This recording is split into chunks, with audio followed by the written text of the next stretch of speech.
தலைவர் கலைஞர் அவர்களுடைய கால தொட்டு திராவிட முன்னேற்ற கழகம் இன்றைய முதலமைச்சர் அவர்கள் வரை தொடர்ந்து வந்து பெண்களுக்கான இந்த 33% இடம் ஒதுக்கீடு என்பதை நிறைவேற்ற வேண்டும் அப்படிங்கிறத தொடர்ந்து பேசிட்டு இருக்காங்க.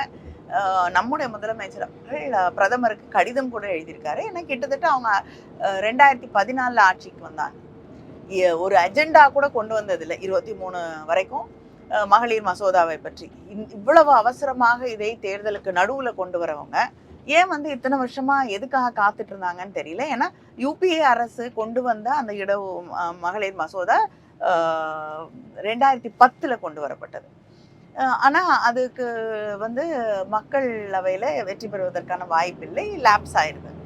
இவங்க ஆட்சி பொறுப்பிற்கு வந்த பிறகு அதை கொண்டு வந்திருக்கலாம். பல முறை சொல்லி நூற்றுக்கணக்கான கேள்விகள் வந்து நாடாளுமன்றத்திலே எழுப்பப்பட்ட போதெல்லாம் அமைதி காத்துவிட்டு தேர்தலுக்கு நடுவுல மறுபடியும் இதை கொண்டு வரோம் அப்படின்னு சொல்லக்கூடிய ஒரு சூழல்ல நீங்க 543 கொண்டு வந்தீங்கன்னா திராவிட முன்னேற்ற கழகமோ அங்க இருக்கக்கூடிய அத்தனை பேரும் அதை ஆதரித்திருப்போம். யாருக்குமே அதுல மாற்றுக்கிறது கிடையாது. ஆனா நீங்க எதுக்காக எண்ணிக்கையை 850 பெண்களுக்கு வந்து அந்த 543 வருவதற்கு உரிமை இல்லையா? எனக்கு புரியல.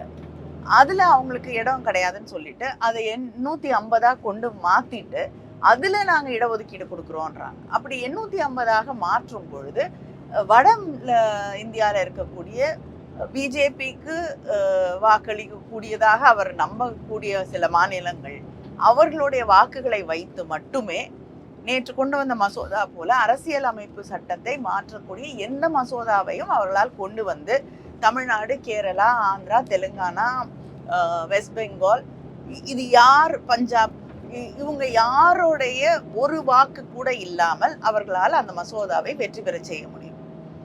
யூனிஃபார்ம் சிவில் கோட் வந்து இனிமேல் அவங்களுக்கு வந்து 2/3 மெஜாரிட்டிக்கு நம்ம யாரையுமே அவங்க வந்து எதிர்பார்க்க வேண்டிய நம்முடைய சப்போர்ட்டே இல்லாமல் அவங்களால கொண்டு வர முடியும். அப்படிப்பட்ட ஒரு சூழல்ல இதை எப்படி நாம் ஏற்றுக்கொள்ள முடியும்? இது மக்களுக்கு, மனித இனத்திற்கே, பெண்களுடைய மசோதான்னு சொல்லிட்டு மனிதர்களுக்கு எதிராக ஒன்றை கொண்டு வர முடியும். அதை எப்படி நம்ம ஏற்றுக்க முடியும்?